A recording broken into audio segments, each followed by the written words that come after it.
Hey everyone, this is GQ Recommends. And today we're going to be talking about everything you need to know to buy your first watch.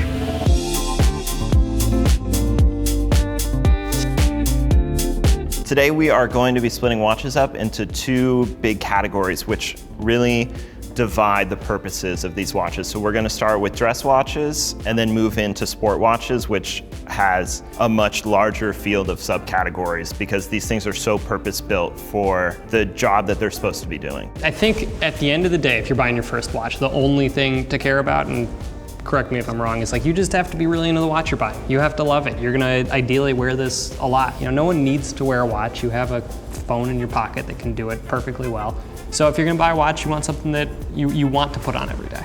I think getting something that you are happy to see every day is so critical, especially if you're buying your first watch. A good watch is never gonna go out of style.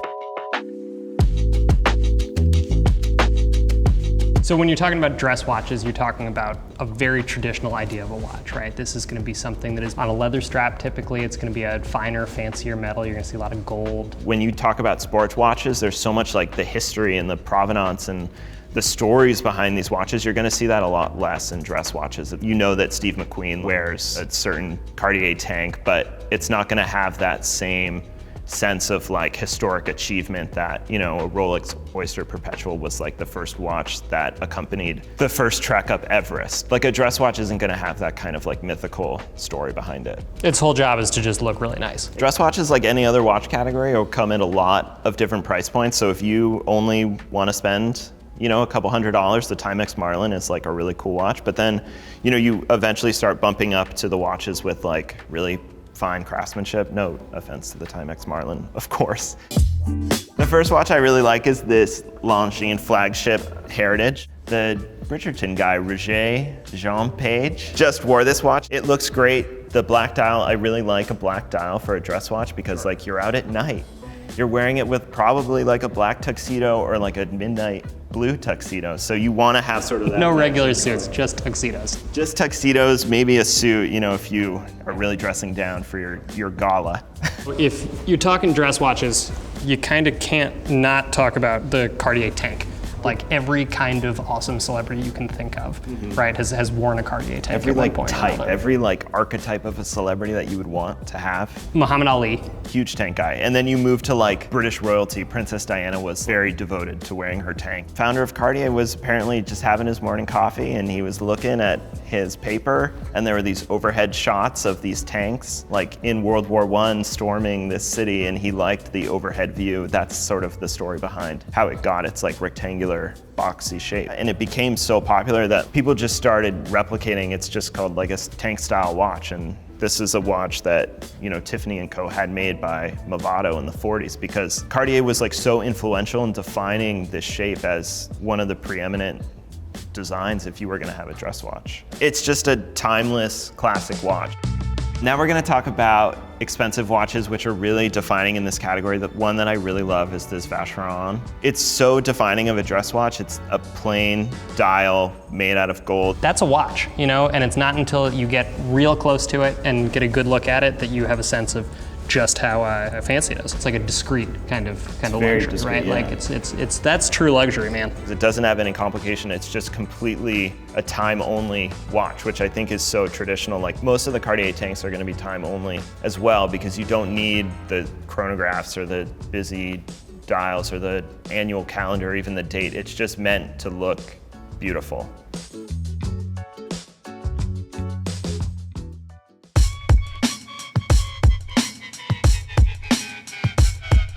Dive watches, as the name tells you, are meant for diving, and they've come up with like a bunch of different rules that guide what is and what isn't a dive watch. You know, it has to handle salt water, it has to be able to dive at least 100 meters, it has to be shock resistant. You know, it comes with all of these different parameters that just to be a dive watch you have to meet. They're made out of steel, they've got a steel bracelet or maybe a rubber strap. Like these watches are designed to take a beating. So when you're talking about dive watches, if we go like word association and I say dive watch, you say? Submariner. How'd you know? So tell me about the Rolex Submariner. It is the probably like archetypal defining dive watch. We'll use the Rolex little brother as an example. Like the defining characteristics of a dive watch on a dial are you're always gonna have this triangle at the top, the batons at 3, 6, and 9, and then the rest of them are gonna be circles because, you know, when you're underwater, you just wanna glance at something quickly, and that started with the Submariner. Sports watches are the most popular watches on Earth. Submariner is, of those watches, you know, one of the like 2 or 3 or 4 most popular. And unlike some of them, has been one of the couple most popular for 20, 30, 40 years, right? This was like a James Bond watch at one point. If we're talking about an affordable dive watch, there's basically one name you start with, and that's Seiko. Seiko is a Japanese brand that makes, you know, everything from like a $200 watch, dress or sport, all the way up to, you know, watches that cost many thousands of dollars. This is a Seiko Prospex dive watch. It's the like family it lives in. It's a nice, not too big size, which, you know, with dive watches you tend to see like kind of beefier, bulkier watches. This one's a little more compact. Got that bezel to track, you know, how long you've been underwater or, you know, when the parking meter is going to come up. And it's got those little hits of orange just so you can see what's going on in the dark or, you know, at the bottom of the ocean, that sort of thing. And then if you want to go a little fancier in the category, this is Tudor's Black Bay, which is like, this is a signature watch for Tudor, and Tudor's a really cool company, right? Just a really, really sturdy stainless steel dive watch. You know, this is like a big like David Beckham watch, right? If you are looking to get your first watch, if you want to invest in a first watch, if you want to invest, Tudor, like you're not going to find a lot of things in that price range that are better than that. What watch is this? This is the Omega Seamaster Ultra Deep. It has earned that name. This one, just like the standard size, can dive to 6,000 meters, which is outrageous. But just recently, for its 2022 releases, Omega put out a new version of the Ultra Deep based on the watch that traveled to the bottom of the Mariana Trench in the Pacific Ocean. Now Omega can say, we have the watch that dove further than any watch has and went to the deepest point of the ocean.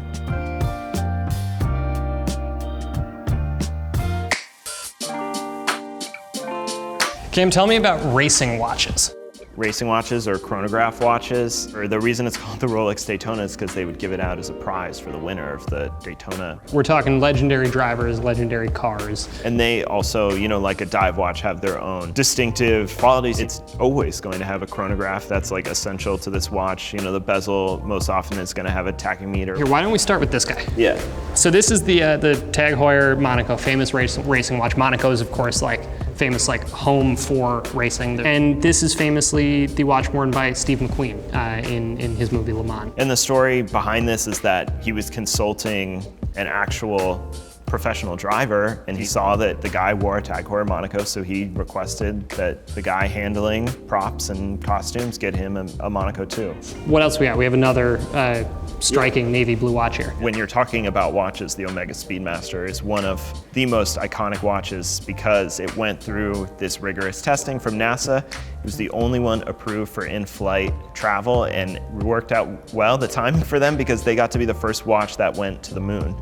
So when you want to talk about like the top end of the market, boy, can we ever do that, right? I think we could call the Rolex Daytona one of the most popular watches on Earth the last couple years. You know, Paul Newman wore a specific variation of this watch, and when it came up for auction a couple years ago, it set the record at the time for like almost $18 million, which like, that's what we talk about when we talk about sport watches. It's not selling because like it's gold or the complication or anything like that. It's sold like that because it has this amazing history inside of it. There's a Daytona that's like the John Mayer Daytona, right? Yeah, the green dial, the money green. The John Mayer and the Paul Newman, what they have in common is that when they were first released, people didn't really like them that much, which is part of the reason that that specific Paul Newman is so desirable, because people didn't like it as much, Rolex didn't make as many of them, and now 30, 40 years later, they're a lot more difficult to find. Paul Newman also famous for his song, Your Body is a Wonderland. Yeah.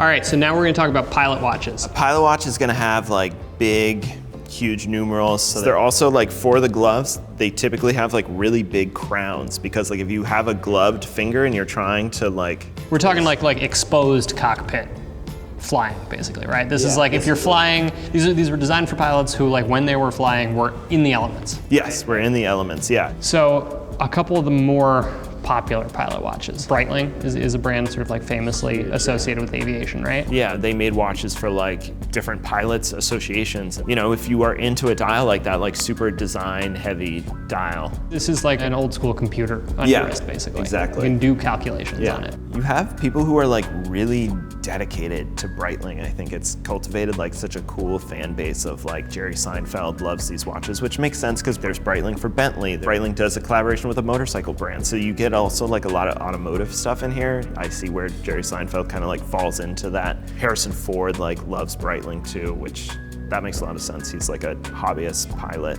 Yes, famously so. Another really fun brand when it comes to pilot watches is Bell & Ross, which actually would like, they made all their dials inspired by, you know, what you would see on the dashboard of a cockpit. So like they kind of just lifted that straight from a plane and like made it into a watch. Looks like a gauge, right? Like, yeah, exactly, right? One brand when you're talking about pilot watches that's important to bring up is IWC. They make this iconic big pilot's watch. It's like so emblematic of what a pilot's watch is. It has the big crown on it. It has the big legible numerals. It has another big feature of a pilot's watch is the little triangle at 12 o'clock, because if you're upside down, I guess, in an airplane and are like trying to orient yourself on your wrist, like you always know that like that's the top of the watch where that triangle is. The sign of a great pilot's watch is that, like, you know, Denzel Washington in flight, flipping the plane upside down would be able to read it, right? Yeah, exactly.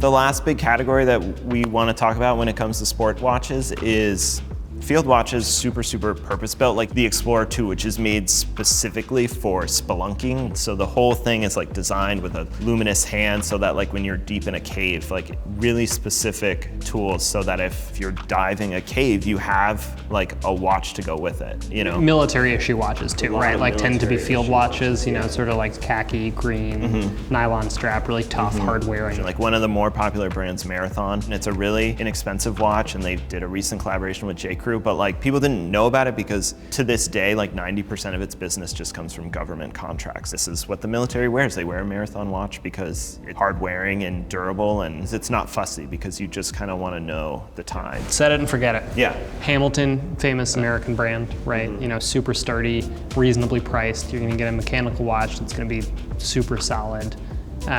You know, great investment if you're looking for a first watch. White t-shirt and jeans kind of watch. You know, also in the mid-range category, again, another one of those great French names I love pronouncing, Mont Blanc.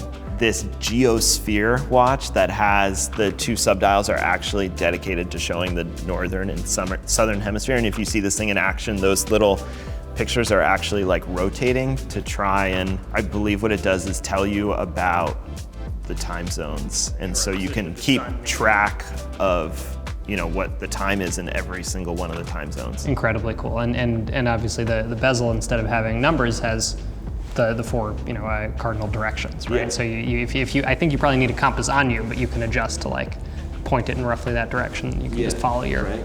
That's something that you would want for a field watch if you're just like out in, you know, no man's land.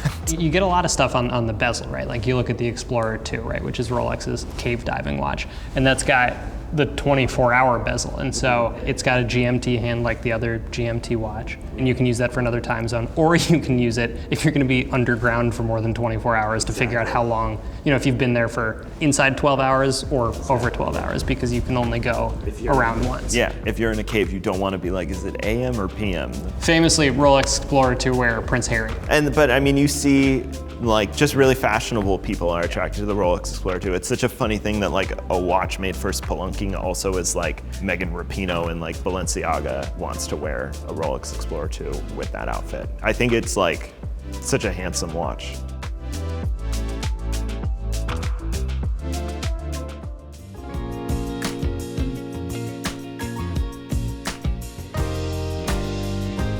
Every watch we've seen here, you could have worn 50 years ago probably, and you could wear 50 years in the future, I think. That's another just beautiful thing about watches is that it's an investment. You're buying it to wear it for a long time, and either to pass that thing down or to trade it in for the next one that you love. So that's how to buy your first watch. Thank you guys for watching.